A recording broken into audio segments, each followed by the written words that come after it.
about your tenure as president, and if you're able to kind of if you're able to look back once you've completed your tenure, and you look at the issue of technology, is there one particular thing that you'd like to see happen? I'd like to see us expand our broadband to the home across the state so that education becomes a 365, 7-day-a-week, 24-hour thing. There's no reason in the world our kids couldn't be learning no matter where they are, in their home, on the bus, in the street, or in the school. Place is no longer an issue anymore in terms of education, and a lot of our kids could be continually learning anywhere they are. But that means we need to improve our infrastructure across the state, whether you're in a town or in a big city or up a holler. Every kid should have access to the internet and to have access to be able to get whatever information they need from whatever source they can reach at that particular time. Do you think that we're at least making progress towards that at this time? We are making progress, not fast enough for me. I'm a very, very impatient person. Okay, I think we can do a whole lot better, and I'm pushing as hard as I possibly can. We've got support from our national legislature, from Senator Manchin, Senator Capito, are supporting that from a national level. Our local Congress people also are trying to help in that respect, but we need to push hard for that, and it's very, very important that this state be internet ready no matter where you are. And not only from an education perspective, I'll put my other hat on from a business perspective. Businesses are not going to come here unless they have good infrastructure. Both that means not only on roads and those type of infrastructure, but it also means internet, and it's very important. One of the things that I know that you've dealt with extensively is the issue of the standards. Some people call them the Common Core standards. Right. There are other names for them. People, I mean, you can go in a restaurant, at least you could have last year, you know, and overheard people talking about it and why they're right or they're wrong, and you know what needs to be done. That's been a big issue in the state. Yes. If you had to summarize really quickly what standards are and why I think you believe they're important, what does that look like? The standards are what we expect our children to know at the end of any particular grade. There are just a finite number of ways you can tell a kid what they need to know at the end of 3rd grade or 5th grade or 8th grade math. I think the issue has been misrepresented a lot in the press. I will tell you this, that in the state of West Virginia we have outstanding standards. They have been vetted by our own people. They have been written by our own people. And we're very proud of them, and we're not going to back down from the political side who are trying to say, hey, it's Common Core and it's bad. Most of the people who are giving you that kind of criticism really do not understand the value of standards and the fact that this state has taken an extraordinary step in making sure that these standards are vetted for West Virginia children by West Virginia teachers. Some people say that the standards are basically, you know, it might have to do with doing math in a very unconventional way. Is that a standard? No, I mean, the standard once again is what we expect people to, or our kids to know at the end of a particular grade. After that, it's really up to the teachers, up to the local community to design the curriculum that's right for their community. We don't mess around with that. The standard is the what. How they go about doing it is left up to the teacher. The teacher in the classroom is the boss of that particular room. That is the CEO in the classroom. And it's up to them to come up with the appropriate curricula to make sure that they meet the standards. How they do it is completely up to them. And we have a tremendous amount of faith in our teachers that they're able to do that and stick to the standards. One of the things that's happened recently has been the issue of the Boone County schools. And can you explain what's happening right now? Well, what we have is a very, very dire situation in terms of the economics in our state, in particular the southern counties and the coal fields of West Virginia. What that's manifested itself into in Boone County and other counties is the fact that their revenues have gone down. Coal companies have gone out of business, and that means property values have gone down. What that ultimately means is that there's less tax revenue coming in to support our infrastructure, including our education system. So it's a very serious issue.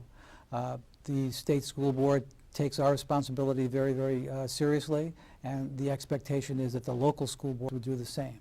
So at this point in time, we're trying to work through those issues to make sure that we have budgets that are appropriate for making sure that our kids get the opportunity to complete a complete year on a year-by-year basis. They need to go to school for 180 days. And our teachers and service personnel have 200-day contracts, and we want to make sure every single year that we can complete that and we have enough money to reach those type of milestones and make sure that they're able to be there and we can afford to have them there for the entire period. Have there been conversations then about how the state board might be able to support the county schools, or how the Board of Education or the State Department might be able to provide assistance with during this time? Well, that's a constant thing that goes on. The State Department is always there within the resources that we have, and it must be clear to people across the state of West Virginia that the State Department the budget has been diminished over the years significantly. We have less and less resources to do the job that we need to do. So it's important for people to understand we're doing the best we can, but ultimately we really do believe in local control. And we want our counties to be able to stand on their own, have their own budgets, provide their own resources. The state is here to support them, but we do not want to run our counties. That's the responsibility of the local communities. Many people have said that we experienced a 1 in 1,000 year flood here in West Virginia.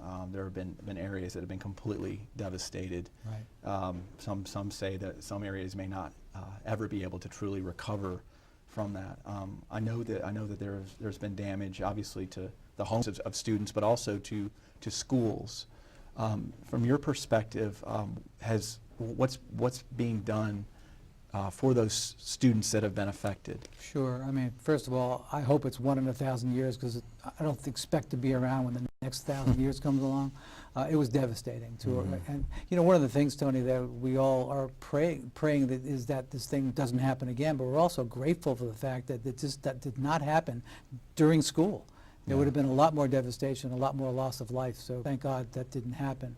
We're doing everything we possibly can to make sure that one thing is clear. Our kids will be going back to school here when school starts here in just a few short weeks, believe it or not. So it's important for everyone to understand that we're doing everything we possibly can. We recognize the challenges. We have many, many schools that were devastated by this. But the one thing that I've learned about being here in West Virginia for now over 20 years is that when things happen bad in West Virginia, it doesn't take long for us to just pick up the pieces and try to fix things.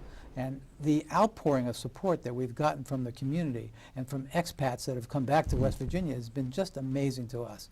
I keep getting emails and phone calls from people saying, how can I help? And this is what makes West Virginia such a great place to live. You think there'll be any issues of schools opening in terms of the next school year? I do not. I think that our superintendents are keenly aware of the issues that are going on, and they're taking whatever steps they may need to take to make sure that our kids are in school. They may not be in the exact physical facility that they expected to be in, but they will be learning just like they're supposed to be when school's supposed to start in every single county in the state. We have just a couple of minutes, Mike, and I really am grateful that you were able to take some time to talk with me today. One of the things I wonder, you have a lot of things on your plate with your role as president of the state board. How do you know you've had a good day? I can go home and put myself in my own bed, put my head on my pillow and go to sleep and say, hey, we've done a good job today. That doesn't happen very often. I usually take that back with me and worry. I'm one of those people who are never satisfied with what I do. I mean, I'm very, very hard on myself. And every single day I look for, okay, I could have done that a whole lot better. I could have done this interview a lot better. There's so many things that we can do, and I'm very introspective about that and try very hard to communicate as clearly as I possibly can, be as honest as I possibly can. I have my own moral compass that I try to keep, and I think that I try to encourage all friends of mine to make sure that they give back to the community. If you're capable of doing that, please do that, because I think it's very important for people to give back to the communities that have given to them, and I'm very sincere about that. Well, I appreciate it so much. It's been a great time talking. Thanks. Pleasure. Thank you for joining us on ICF Insights.